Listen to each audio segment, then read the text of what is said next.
Hello everyone, आप सभी का स्वागत है सिलेक्शन आईक्यू के डिजिटल प्लेटफॉर्म पर। और हमारी योजना एक्सप्रेस चल रही है जो धीरे धीरे गति ले रही है। तो योजना एक्सप्रेस में हमने जो है कई सारी योजनाओं के बारे में बात की थी। आज उसी योजना एक्सप्रेस की गति को और आगे बढ़ाते हुए हम और महत्वपूर्ण योजनाओं के बारे में चर्चा करने वाले हैं। तो आज की क्लास की सबसे महत्वपूर्ण योजना है हमारी रिप्स योजना, यानी राजस्थान निवेश प्रोत्साहन योजना।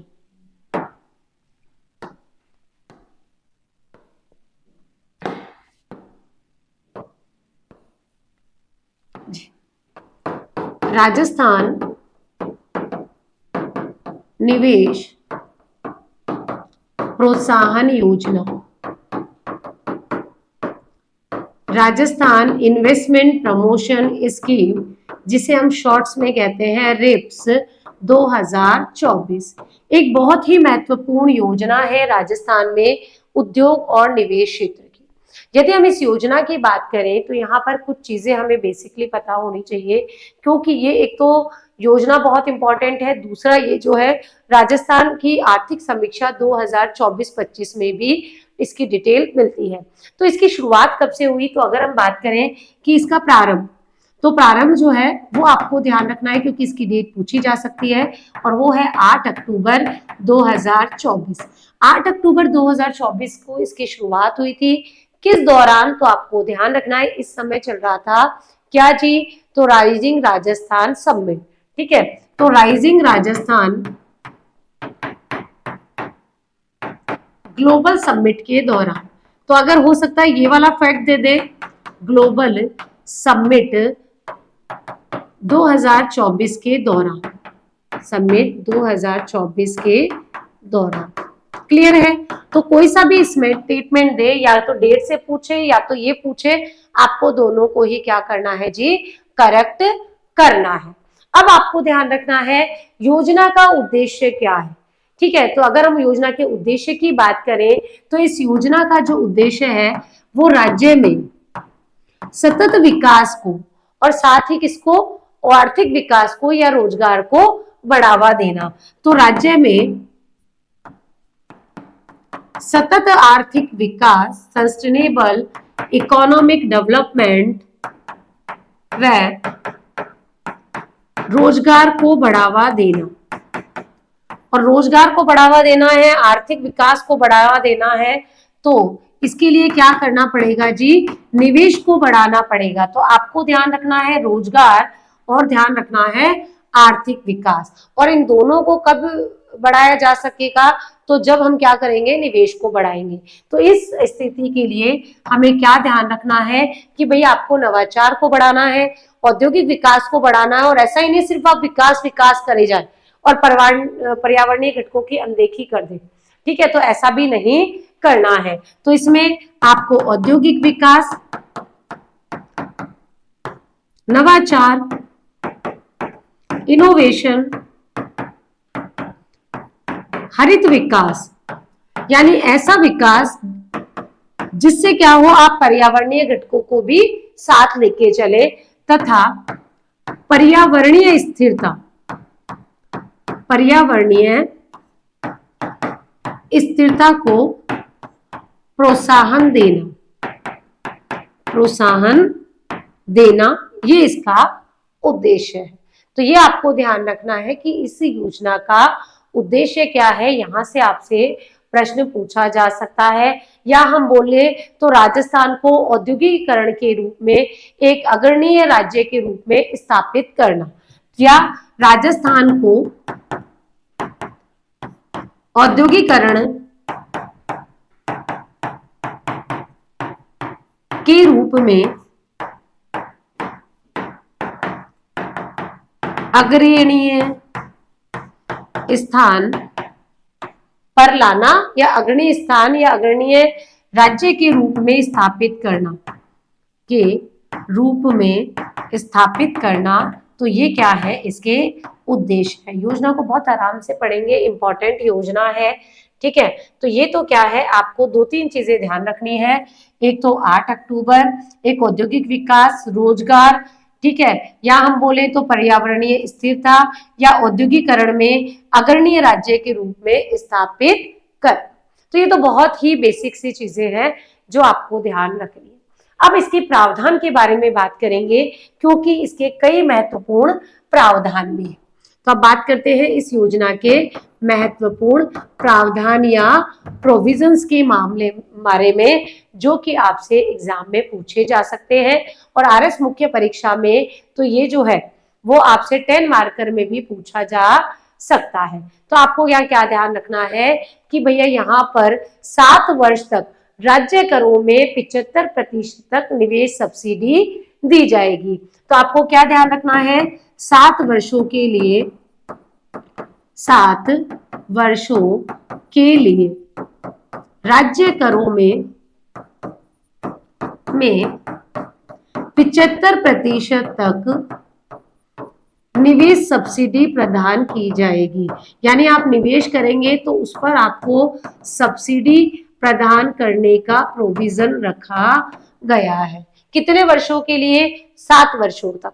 तो 7 वर्षों आपको ध्यान रखने हैं। एक तो किसमें जी, राज्य के करों में, स्पेशली राज्य करों में 75% तक निवेश सब्सिडी दी जाएगी।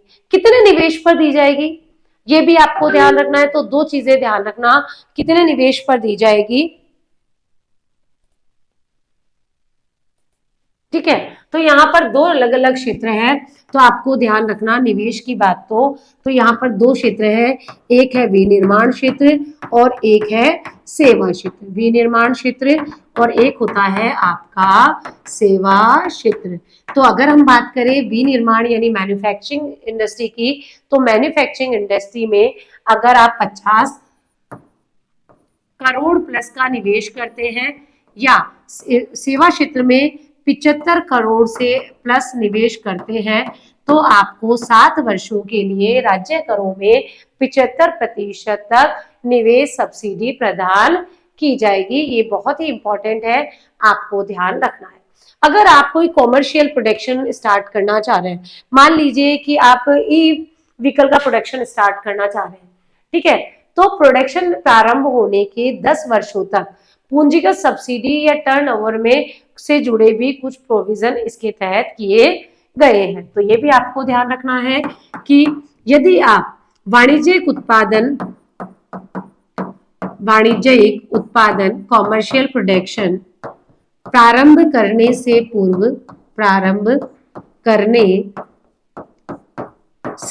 पूर्व, यानी जब आप कॉमर्शियल प्रोडक्शन स्टार्ट कर देंगे या शुरू कर देंगे, तो उसके शुरू करने के 10 वर्षों के पश्चात तक पूंजीगत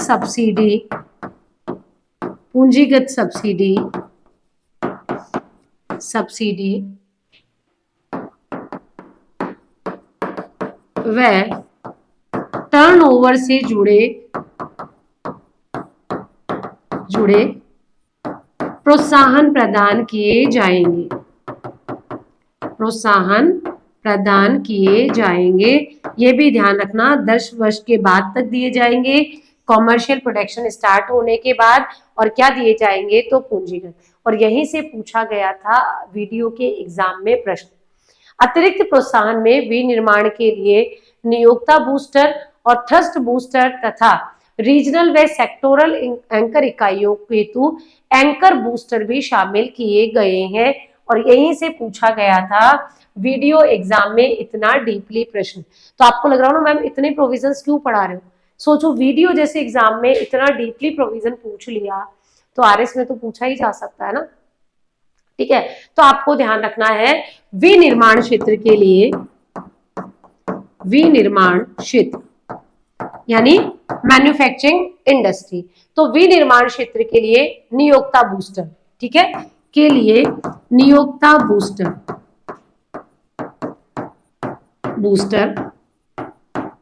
कितना जी, 10 से 15%। कितना जी, 10 से 15% क्या है, नियोक्ता बूस्टर है निर्माण इकाइयों के लिए। साथ ही क्या है इसके लिए, एक है इसके लिए थ्रस्ट बूस्टर, और जो थ्रस्ट बूस्टर है वो इससे थोड़ा सा कम हो जाएगा, और कितना होगा, तो आपको ध्यान रखना है 10% तक। कितना है, 10%। तो भैया जितने भी विनिर्माण क्षेत्र है उसके लिए नियोक्ता बूस्टर है 10 से 15%, ठीक है। और अगर थ्रस्ट बूस्टर बोले तो वो है 10%, और रीजनल व सेक्टोरल एंकर इकाइयों के लिए एंकर बूस्टर है, ठीक है। तो रीजनल मतलब होता है क्षेत्रीय, ठीक है। तो आपको ध्यान रखना है क्षेत्रीय यानी रीजनल व सेक्टोरल एंकर इकाइयों के लिए, एंकर इकाइयों के लिए, और इनकी इकाइयों के लिए क्या है जी, यहाँ पर एंकर बूस्टर है। एंकर बूस्टर कितना 20% ध्यान रखना है। तो यहाँ पर एंकर बूस्टर 20% दिया गया है, 20% आपको ध्यान रखना है। तो बहुत इजी है कि भैया विनिर्माण क्षेत्र के लिए नियोक्ता बूस्टर 10 से 15%, विनिर्माण क्षेत्र के लिए थ्रस्ट बूस्टर 10%, और जो है सेक्टोरल व रीजनल एंकर इकाइयों के लिए एंकर बूस्टर जो है 20% तक शामिल किया गया है। और भी छूट दी जाएगी क्या? बिल्कुल जी, बहुत सारी छूट दी जाएगी।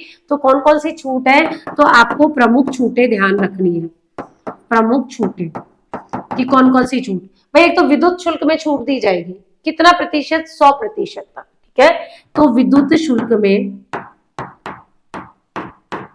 100% छूट कि आपका कोई भी विद्युत शुल्क नहीं लगेगा। कितने समय तक? 7 वर्ष तक। तो 7 वर्षों तक विद्युत शुल्क में 100% छूट दी जाएगी। और किसमें दी जाएगी? तो भाई मंडी और बाजार शुल्क में। तो आपको ध्यान रखना है मंडी व बाजार शुल्क में शुल्क की प्रतिपूर्ति की जाएगी। प्रतिपूर्ति मतलब आपको पहले देना है, फिर आपको रिएम्बर्स होगा 100%। कितने सालों के लिए? 7 वर्षों के लिए। देखो छूट अलग है, प्रतिपूर्ति अलग है। छूट का मतलब तो है देना ही नहीं है, जेब से टक्का लगना ही नहीं है, ठीक है। प्रतिपूर्ति का मतलब होता है रिएम्बर्स कराना, यानी पहले आपको पे करना पड़ेगा फिर आपको मिलेगा, ठीक है। तो यहाँ मंडी और बाजार शुल्क की 100% प्रतिपूर्ति होगी। फिर आपको ध्यान रखना है स्टाम्प शुल्क या रूपांतरण शुल्क। तो स्टाम्प शुल्क, कोई स्टाम्प वगैरह करते हैं तो स्टाम्प शुल्क, या रूपांतरण म्यूटेशन तो नामांतरण होता है। रूपांतरण शुल्क में 75% की छूट 7 वर्षों के लिए, 7 वर्ष के लिए। तो 3 छूटें आपको ध्यान रखनी है। भाई विद्युत में जो दी जाएगी 100%, मंडी और बाजार शुल्क में 100% प्रतिपूर्ति, स्टाम्प में और रूपांतरण में 75% 7 वर्षों के लिए। ये आपको ध्यान में रखना है क्योंकि इंपॉर्टेंट है, इसलिए इतना डिटेल में पढ़ा रही हूँ, ठीक है। फिर आपको ध्यान रखना है कि इसमें जो प्रोत्साहन है वो अलग अलग स्तर पर दिया जाता है। अलग अलग स्तर पर जैसे, तो इसके 3 स्तर पर प्रोत्साहन दिया जाता है। तो आगे एक बार देख ले, इसी में हो रहा है क्या? नहीं, अगला पेज लेते हैं। तो 3 स्तर पर प्रोत्साहन दिया जाता है, 3 स्तर पर प्रोत्साहन दिया जाता है। 3 स्तर कौन से हैं? तो हम पहले स्तर की बात करें तो वो है आपका कस्टमाइज प्रोत्साहन। पहला है कस्टमाइज प्रोत्साहन। कस्टमाइज का होता है कि आपकी आवश्यकता के अनुसार होना। जब भी कहीं कस्टमाइज देखो ना तो आप समझ लेना कि भाई ये पर्टिकुलर एक एक व्यक्ति के हिसाब से बनाया गया, यूनिवर्सल नहीं है। इसमें प्लेटिनम पैकेज के रूप में 3000 करोड़ से अधिक के निवेश पर वार्षिक प्रोत्साहन सीमा में छूट दी गई है। और देखो इसमें मैं कुछ नहीं कर सकती, आपको एज इट इज याद ही रखना पड़ेगा। तो इसमें प्लेटिनम पैकेज में 3000 करोड़ से अधिक निवेश पर, से अधिक निवेश यानी 3000 करोड़ रुपए का, यानी एक बहुत बड़ा पैकेज लगा रहे हो तो उसपे वार्षिक प्रोत्साहन सीमा में छूट दी जाएगी। वार्षिक प्रोत्साहन सीमा में छूट, वार्षिक प्रोत्साहन सीमा में छूट दी जाएगी। तो एक तो आपको ये ध्यान रखनी है। फिर आपको ध्यान रखना है मानक विनिर्माण व सेवा प्रोत्साहन। मानक विनिर्माण यानी स्टैंडर्ड मैन्युफैक्चरिंग व सेवा प्रोत्साहन यानी सर्विस इंसेंटिव, ठीक है। इसमें क्या दिया जाएगा, तो इसमें आपको ध्यान रखना है कि भैया जो राज्य कर है उनकी 75% प्रतिपूर्ति होगी 7 वर्षों के लिए। तो आप एक एक करके ध्यान रखें कि राज्य करों में 75% की प्रतिपूर्ति की जाएगी। कितने वर्षों के लिए? 7 वर्ष के लिए। ठीक है जी। तो एक तो आपको ये ध्यान रखना, राज्य करों की बात है। दूसरा हम बोले तो पूंजीगत सब्सिडी दी जाएगी। ठीक है, और इसमें भी अगर हम बोले 10 वर्षों के लिए पूंजीगत सब्सिडी इसके तहत प्रदान की जाएगी। तो इसमें पूंजीगत सब्सिडी दी जाएगी। और ये पूंजीगत सब्सिडी जो है 2 क्षेत्रों में बांटी गई है अलग अलग। विनिर्माण क्षेत्र के लिए 13 से 28% और सेवा क्षेत्र के लिए 10 से 20%। तो आपको सेवा क्षेत्र रखना है 10 से 20%। और अगर पूछ रहे विनिर्माण क्षेत्र के लिए, तो विनिर्माण क्षेत्र ध्यान रखना 13 से 18 और 28%। मैं बहुत सरल तरीके से आपको बता रही हूँ कि आपको चीजें याद हो जाएं। 13 से 28%। कितने सालों के लिए? तो 10 वर्षों के लिए। तो पूंजीगत सब्सिडी 10 सालों के लिए दी जाएगी, सेवा क्षेत्र के लिए 10 से 20% और विनिर्माण क्षेत्र के लिए 13 से 28% तक दी जाएगी। यहाँ पर एक टर्नओवर लिंक्ड प्रोत्साहन भी दिया जाएगा। तो आपको और ध्यान रखना है, टर्नओवर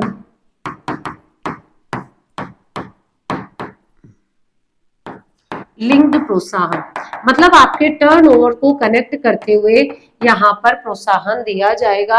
अगर आपका जो टर्नओवर है विनिर्माण क्षेत्र के लिए 12 से 20% दिया जाएगा और सेवा क्षेत्र के लिए 10 से जो है 14% तक दिया जाएगा। ये भी आपको ध्यान में रखना है।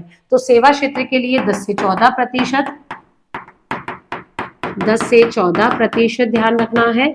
और विनिर्माण क्षेत्र के लिए कितना ध्यान रखना है? तो 12 से 20%। तो विनिर्माण क्षेत्र के लिए 12 से 20%, 12 से 20%। ये भी आपको ध्यान रखना है। ये था हमारा जी कौन सा? दूसरा पैकेज। ठीक है जी। फिर हम बात कर रहे हैं या एक और पैकेज की या एक और प्रोत्साहन की, तो वो है एमएसएमई उद्यम हेतु प्रोत्साहन। एमएसएमई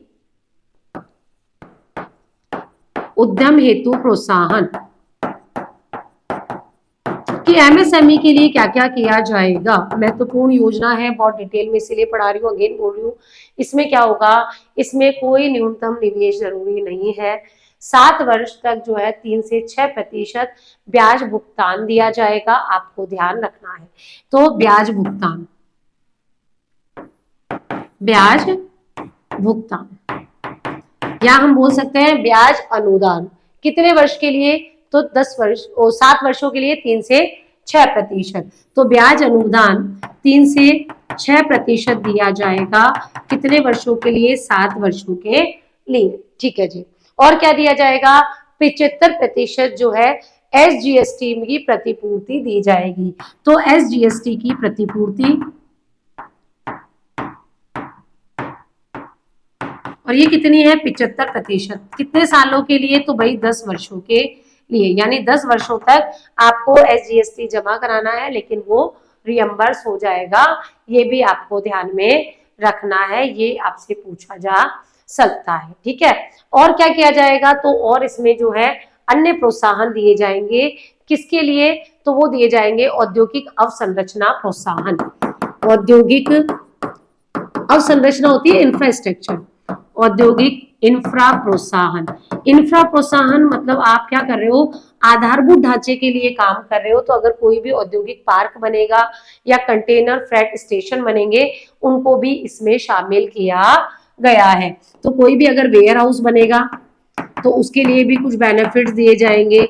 या हम बोले कोई औद्योगिक पार्क बनेंगे या लॉजिस्टिक पार्क बनेंगे, multi modal logistic park, multi modal logistic park या फ्रेट स्टेशन बनेंगे, को भी इसमें शामिल किया गया। तो उनके लिए भी कई सारे प्रोत्साहन दिए जाएंगे। स्टार्टअप्स के लिए भी कुछ किया गया है क्या? बिल्कुल। तो स्टार्टअप या जो महिला वाले स्टार्टअप्स है, ठीक है, या व्यवसाय इंक्यूबेशन है, उनके लिए 2 वर्षों तक 100% एसडीएसटी की प्रतिपूर्ति की जाएगी। तो स्टार्टअप प्रोत्साहन भी ध्यान रखना है। स्टार्टअप प्रोत्साहन यानी स्टार्टअप के लिए क्या इंसेंटिव दिए जा रहे हैं, तो आपको ध्यान रखना है कोई भी बिजनेस इंक्यूबेशन है, बिजनेस इंक्यूबेशन क्या होते हैं, ऐसे सेंटर जो कि आपके स्टार्टअप्स को हेल्प करते हैं, उन्हें सपोर्ट देते हैं, उनका एक सपोर्ट सिस्टम होते हैं। या हम बोले कि जो महिला स्टार्टअप्स हैं उनको दी जाएगी SGST में प्रतिपूर्ति कितनी, 100% तक 2 वर्षों के लिए। तो SGST में 100% प्रतिपूर्ति 2 वर्षों के लिए, 2 वर्ष के लिए। तो ये सारे प्रोविजंस आपको ध्यान में रखने हैं। इसके अलावा स्टाम्प शुल्क में मैंने आपको बता ही दिया था, ठीक है। इसमें कई नए क्षेत्र भी और जोड़े गए हैं। तो नवीन क्षेत्रों में भी अगर हम बात करें तो इसमें कई नवीन क्षेत्र शामिल किए गए हैं। आज के समय में नवीन क्षेत्र है क्या, ड्रोन। नवीन क्षेत्र क्या है, ड्रोन है, या AI है, या स्पेस एरोस्पेस है, सेमीकंडक्टर है, ये सबको भी इसमें जोड़ा गया है। तो इसमें एरोस्पेस क्षेत्र, ड्रोन, क्योंकि ड्रोन टेक्निक सबसे ज्यादा आजकल कोई भी सेक्टर हो वहां पर चलती है। सेमीकंडक्टर टेक्निक है, विक्रम याद आएगा, विक्रम 32, ठीक है। तो इन सबको भी इसमें शामिल किया गया है। तो इनको भी प्रोत्साहन इसके तहत दिया गया है। तो देखो ये सारे प्रोत्साहन आपको ध्यान रखने हैं। आपको लग रहा होगा कि मैम बहुत ज्यादा हो रहा है, नहीं जी बच्चा, क्वेश्चन ऐसे ही पूछे जाते हैं। और अगर आप RS जैसे एग्जाम की तैयारी कर रहे हो तो आप माइंड सेट रखो कि ऐसे ही प्रश्न स्टेटमेंट में आपको देने जाएंगे। इवन असिस्टेंट प्रोफेसर जैसे एग्जाम में भी एक अच्छे लेवल के प्रश्न यहाँ से पूछे जाते हैं। तो ये आपको यहाँ पर ध्यान रखना है। महत्वपूर्ण योजना है बहुत अच्छे से, इसलिए मैंने यहाँ पर आपको समझाई है, ठीक है जी। चलो जी, एक और महत्वपूर्ण योजना है जो कि आपकी किससे संबंधित है, उद्योग क्षेत्र से संबंधित है, उसकी भी चर्चा करते हैं। एकीकृत क्लस्टर विकास योजना, एकीकृत इंटीग्रेटेड क्लस्टर डेवलपमेंट योजना, ये भी आपको ध्यान रखनी है। शुरुआत कहां से करेंगे कि भाई शुरू कब से हुई है, तो आपको सबसे पहले ध्यान रखना है किसी भी योजना की अगर डेट हमें मिल रही है, ऑथेंटिक डेट है, तो वहां से आपसे सबसे ज्यादा संभावनाएं होती है प्रश्न पूछे जाने की। तो आरंभ की बात कर लेते हैं, और इसका जो शुरुआत है वो हुई है कब से, तो भाई इसकी जो शुरुआत है 8 दिसंबर 2024 से हुई है। इंपॉर्टेंट क्यों है जी, इंपॉर्टेंट इसलिए है कि भाई राजस्थान के इकोनॉमिक सर्वे में भी मेंशन है। उद्देश्य वही है कि राजस्थान में जितने भी हस्तशिल्प, हैंडीक्राफ्ट है, हाथ करघा है, या MSME क्लस्टर है, उनकी उत्पादकता, गुणवत्ता और दक्षता को बढ़ाना है। कब तक चलेगी योजना, तो प्रभावी कब तक रहेगी, 31 मार्च 2029 तक। तो प्रभावी रहेगी 31 मार्च 2029 तक, ये भी आपको ध्यान रखना है। फिर हम बात कर ले जी इसके उद्देश्य क्या है, तो उद्देश्य आपको 3 क्षेत्र ध्यान रखना है। एक आपका हस्तशिल्प, एक आपको ध्यान रखना है हाथ करघा, हाथ करघा यानी हैंडमेड, और ये हैंडशिल्प, ठीक है। फिर आपको ध्यान रखना है MSME, इन क्षेत्रों की उत्पादकता यानी इनकी जो प्रोडक्टिविटी है, कि जो प्रोडक्शन है वो क्या हो, ज्यादा से ज्यादा हो। साथ ही आपको क्या बना दी है, क्वालिटी पर ध्यान देना है। साथ ही आपको दक्षता यानी एफिशिएंसी को बढ़ावा देना, ये इसका मुख्य उद्देश्य है, ये आपको ध्यान रखना है। तो मुख्य रूप से 3 क्षेत्र आपको ध्यान रखने हैं। कब तक प्रभावी होगी ये ध्यान रखना है, और 8 दिसंबर से शुरू हुई ये आपको ध्यान में रखना है। शुरू में जब योजना शुरू हुई थी तो इसका लक्ष्य क्या रखा गया था, तो अगर हम बात करें इसके लक्ष्य की, लक्ष्य, तो इसका लक्ष्य रहा था प्रारंभ में 15 क्लस्टरों का विकास करना, 15 क्लस्टरों का विकास करना।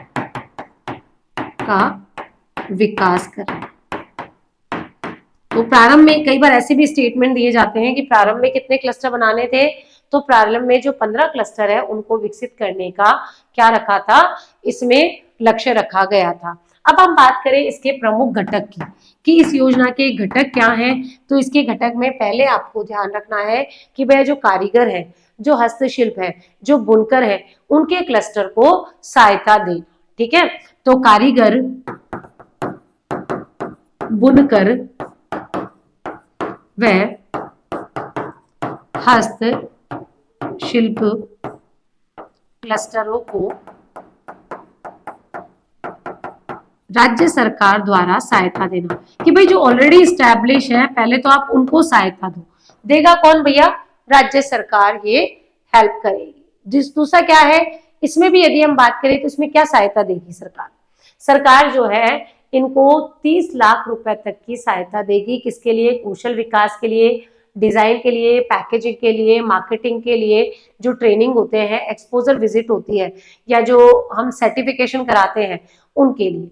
तो आपको ध्यान रखना है कि इनको जो है कितने की सहायता दी जाएगी? तो भैया 30 लाख रुपए तक की सहायता, 30 लाख रुपए तक की सहायता दी जाएगी। किसके लिए जी? भाई ट्रेनिंग के लिए। काई की ट्रेनिंग दी जाएगी? तो आपको ध्यान रखना है कि इनको designing, packaging, marketing, skill development, इनकी कोई ट्रेनिंग होती है, कोई विजिट होती है, कोई क्वालिटी सर्टिफिकेशन होता है, उसके लिए इनको ट्रेनिंग दी जाएगी। और क्या किया जाएगा इनके लिए? तो इनके लिए 30 लाख रुपए की सहायता तो दी जाएगी, साथ ही कच्चे माल के डिपो भी संचालित किए जाएंगे, जिसके लिए लोन जो होगा वो 8% की ब्याज पर दिया जाएगा। तो कच्चे माल डिपो का भी संचालन इसके तहत किया जाएगा, ये भी आपको ध्यान रखना है। फिर क्या होगा भैया? एक आपको ध्यान रखना है, ई कॉमर्स के माध्यम से विपणन सहायता। ठीक है, तो ई कॉमर्स के माध्यम से, आजकल सब ई कॉमर्स पे ही चलता है, के माध्यम से मार्केटिंग सहायता या विपणन सहायता। तो अब ई कॉमर्स के माध्यम से सरकार सहायता देगी। अब आपको पता है जैसे आज कोई भी चीज है, इस आप ब्लिंकिट कर लीजिए, फ्लिपकार्ट का एक नया ही आ गया भाई। ब्लिंकिट ने जैसे जल्दी डिलीवरी करना शुरू किया तो फ्लिपकार्ट ने भी अपना एक अलग से लगा दिया, फ्लिपकार्ट मिनट, कि हम भी मिनट में डिलीवरी करते हैं। तो जितने भी कारीगर है, शिल्पकार है, बुनकर है, उनके जो प्रोडक्ट्स हैं उनको ई कॉमर्स के माध्यम से कुल वार्षिक बिक्री पर 50,000 रुपए तक एक मुश्त प्रोत्साहन। यानी अगर आज मैं कारीगर हूं, मैं अपना कोई भी सामान ई कॉमर्स के माध्यम से सेल करती हूँ और मेरी एनुअल जो सेल है वो 50,000 है, तो उस पर मुझे सहायता दी जाएगी। कुल वार्षिक बिक्री पर 50,000 रुपए तक की एक मुश्त प्रोत्साहन दिया जाएगा। तो ये भी आप ध्यान रखें। किनको ध्यान रखना है भाई? 3-4 लोगों को, कारीगर, शिल्पकार और बुनकर। ठीक है, तो कारीगर, शिल्पकार व बुनकरों को सिर्फ ई कॉमर्स के माध्यम से बेचने चाहिए। ई कॉमर्स के द्वारा वार्षिक बिक्री, ठीक है, कि जो भी एनुअल सेल होगी पर 50,000 रुपए का एक मुश्त प्रोत्साहन दिया जाएगा। एक मुश्त प्रोत्साहन दिया जाएगा, यानी एक बार में 50,000 रुपए का इंसेंटिव दिया जाएगा। जो भी इनकी वार्षिक बिक्री होगी, एनुअल सेल होगी, लेकिन सेल जो है वो ई कॉमर्स के माध्यम से ही होनी चाहिए। इनके लिए कॉमन फैसिलिटी सेंटर्स भी बनाए गए हैं जो उनको कई सारी सुविधाएं देंगे। जैसे कोई टेस्टिंग करनी है, पैकेजिंग करनी है, प्रोसेसिंग करनी है, रिसाइकलिंग है, उसके लिए। तो आपको ध्यान रखना है कॉमन फैसिलिटी सेंटर जिन्हें हम क्या कहते हैं? ठीक है, तो CFC कहते हैं, की स्थापना की गई है। और ये क्या सहायता करेंगे? तो ये विविध सुविधाएं प्रदान करते हैं। कैसी सुविधाएं प्रदान करते हैं? तो ये आपको ध्यान रखना है भैया। पैकेजिंग की सुविधा हो, कोई टेस्टिंग हो, प्रोसेसिंग हो, तो आपको ध्यान रखना है प्रसंस्करण की, प्रोसेसिंग की, या आपको टेस्टिंग करनी है, टेस्टिंग को क्या कहते हैं? परीक्षण की। ठीक है, या हम बोले पैकेजिंग करनी है, तो उनकी सुविधा इसमें शामिल होती है। क्लियर है? बहुत इंपॉर्टेंट योजना है। आपसे देखो पूछी जा सकती है। और स्पेशली ये डेट जो है वो तो ध्यान रखना, और किसके लिए योजना है तो अंडरलाइन जो किया है उन फैक्ट्स को तो हमें भूलना ही नहीं है, क्योंकि वहां से जो है एग्जाम में प्रश्न आपके पूछे जाते हैं। तो ये सारी चीजें आपको यहाँ पर ध्यान रखनी है, ठीक है जी। चलिए तो एक बार मैं एसी ऑन कर लेती हूँ। चलो, तो ये सारी चीजें जो है आपको यहाँ पर ध्यान रखनी है, ठीक है। अगली योजना वो भी उद्योग क्षेत्र की है, बहुत महत्वपूर्ण योजना है, काफी चर्चा में थी, पीएम विश्वकर्मा योजना। पीएम विश्वकर्मा योजना, पीएम विश्वकर्मा योजना। पहली बात तो इसका शुरुआत कब से हुई तो आपको ध्यान रखना है डेट 17 सितंबर 2023। तो शुरू कब से हुई है 17 सितंबर 2023। और 17 सितंबर को हम क्या बनाते हैं तो बनाते हैं विश्वकर्मा दिवस, या क्या बनाते हैं एमएसएमई दिवस, या एमएसएमई दिवस भी हम उसी दिन बनाते हैं। तो इसीलिए इस महत्व को बनाए रखने के लिए ये जो योजना है 17 सितंबर को शुरू की गई थी। योजना का अगर हम पूछे कि भाई इस योजना का मंत्रालय कौन सा है, अगर पूछा जाए तो आपको ध्यान रखना है मंत्रालय कौन सा है तो एमएसएमई मंत्रालय, ठीक है। तो मंत्रालय भी ध्यान रख लेना, केंद्र की योजना है तो एमएसएमई मंत्रालय, एमएसएमई मंत्रालय के द्वारा सूक्ष्म व लघु मध्यम उद्योग मंत्रालय के द्वारा जो योजना है वो शुरू की गई है। इसके एक टैगलाइन भी है, सम्मान सामर्थ्य और समृद्धि, उसको भी आप ध्यान रखना। किसके लिए की गई है तो कारीगरों के लिए, शिल्पकारों के लिए की गई है। तो आप इसकी एक टैगलाइन भी है, और ये जो इकोनॉमिक सर्वे में लिखी हुई है राजस्थान के में, इसलिए मैं बता रही हूं, अगर पूछ ले तो सम्मान सामर्थ्य और समृद्धि, सम्मान सामर्थ्य और समृद्धि, क्योंकि वो इंदिरा रसोई योजना थी उसका पूछ लिया था, कोई भूखा न सोए की संकल्पना पर, तो हो सकता है इससे भी पूछ लिया जाए, ठीक है। अब हमें ध्यान रखना है कि इसमें कितने ट्रेड को शामिल किया गया, ठीक है। तो कुल 18 ट्रेड इसमें शामिल है, 18 ट्रेड इसमें शामिल है। अभी जो 18 ट्रेड है अलग अलग है, आपको ध्यान है, जैसे बढ़ई है, लुहार है, मिट्टी के बर्तन, सिलाई वाले, सब इसको शामिल किए गए। तो कुल 18 ट्रेड इसमें शामिल किए गए। उद्देश्य क्या है कि भाई जो कारीगर है उनका कौशल विकास करके उनके जो आय के साधन है, उनकी जो वित्तीय सुरक्षा है उसको बढ़ावा देना और डिजिटल व्यापार को प्रोत्साहित करना, ठीक है। तो इसमें अगर हम बात करें उद्देश्य क्या है तो कारीगरों के कौशल विकास करना, वित्तीय सहायता प्रदान करना, वित्तीय सहायता प्रदान करना, साथ ही उन्हें आय के अवसरों का या आय को प्रोत्साहन देना कि भाई उनकी जो आय है ना कुल मिला के वो बढ़नी चाहिए, उनके आय में सुधार होना चाहिए, वित्तीय सुरक्षा में सुधार होना चाहिए, डिजिटल व्यापार में वृद्धि को प्रोत्साहित करना, डिजिटल व्यापार में वृद्धि को प्रोत्साहित करना, वृद्धि को प्रोत्साहित करना, ये भी आपको ध्यान में रखना है। तो ये क्या है, इसके महत्वपूर्ण उद्देश्य है। अब इसमें किया क्या क्या जाता है तो आपको कई सारे प्रावधान यहाँ पर ध्यान रखने हैं। अगले पेज पे ले लूं प्रावधान। चलिए प्रावधान, एक तो आपको सबसे महत्वपूर्ण प्रावधान वो है कि भैया टूल किट के लिए, टूल किट हेतु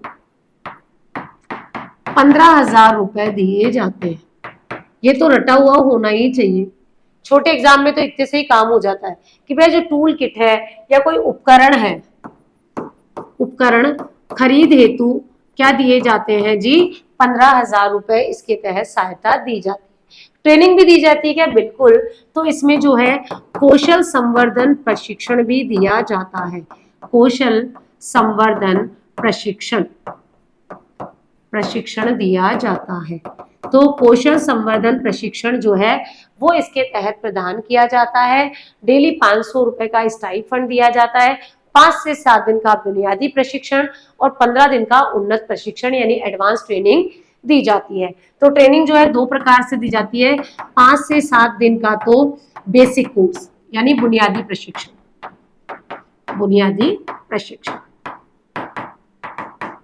यानी फंडामेंटल कोर्स कराया जाता है भाई 5 से 7 दिन का तो बेसिक का इनको। फिर जो है 15 दिन का एक कोर्स कराया जाता है, वो है एडवांस, जिसे हम कहते हैं उन्नत प्रशिक्षण। और इसमें जो है दिए जाते हैं 500 रुपए प्रतिदिन स्टाइफंड। वरना तो क्यों जाएगा, मेरे जैसा तो बिल्कुल नहीं जाएगा, काम छोड़ के क्यों जाएगा। तो भैया या मैं कहीं पे जॉब कर रही हूँ तो वहां पर छोड़ के थोड़े जाएंगे। तो यहाँ पर ट्रेनिंग भी दी जाती है और ट्रेनिंग के साथ 500 रुपए स्टाइफंड भी दिए जाएंगे। 5 दिन गए तो भैया 500 के हिसाब से कितने हो गए, 2500 रुपए हो गए। 7 दिन गए तो 3500 रुपए हो गए। 15 दिन गए तो 15 5 75 7,500 रुपए हो गए। तो वो भी इसके तहत दिए जाते हैं। इसमें एक प्रमाण पत्र और पहचान पत्र भी दिया जाता है। तो इसमें प्रमाण पत्र और पहचान पत्र भी दिया जाता है इस योजना के साथ। भाई आपने ट्रेनिंग कर ली, अब ट्रेनिंग के बाद क्या होगा, जब आपने कौशल प्राप्त कर लिया तो आपको मान्यता दी जाती है कौशल प्राप्त पेशेवर के रूप में मान्यता हेतु। ठीक है, तो कौशल प्राप्त पेशेवरों को मान्यता हेतु, भाई मैंने ट्रेनिंग ले ली तो मुझे क्या मिलेगा, एक सर्टिफिकेट मिल जाएगा भैया। हाँ मैं जैसे RSCIT करते हैं तो RSCI का मिलता है ना, वैसे इसका भी क्या दिया जाएगा भाई, ट्रेनिंग दिया जाएगा। इसमें क्या किया जाएगा, आपको अगर जैसे मैं कारीगर हूँ, ठीक है, और उसके लेन देन करते हैं, डिजिटल ट्रांजेक्शन करते हैं, उनको प्रोत्साहन के लिए भी बेनिफिट दिया जाता है। तो डिजिटल लेन देन प्रोत्साहन, डिजिटल लेन देन प्रोत्साहन, डिजिटल लेन देन प्रोत्साहन ये कैसे दिया जाता है कि अब भाई डिजिटल ट्रांजैक्शन करोगे पेटीएम फोन पे वगैरह से, तो प्रति माह 100 डिजिटल लेन देन तक प्रति लेन देन 1 रुपए दिया जाएगा। मैंने 100 कर लिए तो 100 इंटू 1 कितना हो गया, 100 रुपए मिल गए। 200 कर लिए तो 200 मिल गए। 300 कर लिए तो 300 मिल गए। तो प्रति माह 100 लेन देन तक आपको ध्यान रखना है कि प्रति माह 100 लेन देन 100 डिजिटल लेन देन प्रति माह तक 1 रुपए प्रति डिजिटल लेन देन प्रोत्साहन राशि प्रदान की जाती है। ठीक है, तो एक लेन देन के 1 रुपए के हिसाब से डिजिटल लेन देन की राशि प्रदान की जाती है। और क्या दिया जाता है, बिना गारंटी के लोन भी दिया जाता है। तो यहाँ पर दिया जाता है बिना गारंटी ऋण, बिना गारंटी ऋण भी प्रदान किया जाता है। तो ये भी आपको ध्यान रखना है। तो बिना गारंटी मतलब आपको गारंटर की जरूरत नहीं है, आपको जो है 5% ब्याज दर पर ऋण जो 2 किस्तों में दिया जाता है 1 लाख रुपए तक का। तो आपको ध्यान रखना है 2 किस्तों में 1 लाख रुपए और 2 लाख रुपए तक का ऋण दिया जाता है। तो आपको ध्यान रखना है ऋण कितने का, तो 1 लाख रुपए या 2 लाख रुपए। ठीक है, तो या तो 1 लाख रुपए दिया जाएगा या 2 लाख रुपए। ये दिया जाएगा कितने, तो ये आपको ध्यान रखना है कितने महीने तक, तो 18 माह तक। ये दिया जाएगा 18 माह के लिए और ये दिया जाएगा भाई 30 माह के लिए। ठीक है, ये आपको ध्यान रखना है 1 लाख रुपए का लोन 18 महीने तक और 2 लाख रुपए तक का लोन 30 महीने तक दिया जाता है। ठीक है, 2 किस्तों में दिया जाता है, या तो 1 लाख या 2 लाख। कितने ब्याज पर, तो ब्याज आपको ध्यान रखना है 6% ब्याज पर। ठीक है, कितने पर, 6% ब्याज पर, बिना गारंटी ऋण, बिना गारंटी ऋण प्रदान किया जाता है। तो ऋण जो है वो 2 किस्तों में दिया जाता है, 2 किस्तों में दिया जाता है। 1 लाख रुपए 18 महीने, 2 लाख रुपए 36 माह में दिया जाता है। तो ये सारी चीजें जो है आपको ध्यान रखनी है, बहुत ही महत्वपूर्ण योजना है, आपसे पूछी जा सकती है। तो आज की क्लास में हमने जो है 3 वेरी इंपॉर्टेंट योजनाएं बात की है, एक रिप्स बात की है, एक क्लस्टर विकास योजना बात की है, एक पीएम विश्वकर्मा योजना के बारे में बात की है। आप में से कई स्टूडेंट ने कहा था कि मैम एक ही क्लास में बहुत सारी योजनाएं करवा दीजिए। देखो, अगर मुझे सिर्फ टिक लगाना हो कि इतनी सारी योजनाएं हो गई तो बहुत जल्दी से हो जाएंगी, लेकिन यहाँ जो उद्देश्य है वो आपको समझाना है। तो अगर मुझे लगता है कि इतने सारे जो प्रावधान है और अगर आप अच्छे से याद करते हो तो 3-4 ही योजनाएं जो है सफिशिएंट होती है एक क्लास में इतने प्रावधान के साथ। हाँ, नो डाउट, जैसे ये वाली छोटी योजना है, ठीक है, अगर ऐसी योजना हो तो आप फिर क्या है 5-7 भी कर सकते हो, बट इतने सारे प्रोविजंस है। और अगर आप असिस्टेंट प्रोफेसर की तैयारी कर रहे हैं, आप आरएस की तैयारी कर रहे हैं, ईओआरओ की या पीएसआई की तैयारी कर रहे हैं, तो वहां पर तो आपको स्टेटमेंट में प्रश्न पूछा जाएगा। और इवन आपने देखा होगा वीडियो में भी कितना इन डेप्थ क्वेश्चन पूछा गया है, तो आप इमेजिन कर सकते हैं कि आरएस में भी स्टेटमेंट वाले प्रश्न पूछे जाएंगे। वहां पर हमें घटक, तो प्रावधान, ये सब चीजें याद रखनी होगी। ऐसा नहीं पूछा जाएगा कि सबका पूछने की शुरुआत कब से हुई, ठीक है, तो बहुत इजी प्रश्नों की संभावनाएं वहां पर कम रहती है। तो 3 महत्वपूर्ण योजनाएं हमने आज की क्लास में चर्चा की है। अगली क्लास में हम उद्योग से संबंधित और भी महत्वपूर्ण योजनाओं के बारे में बात करने वाले हैं, ठीक है। तो इस क्लास में इतना ही, पढ़ते रहिए, लिखते रहिए, मिलेंगे अगली क्लास में, तब तक के लिए धन्यवाद।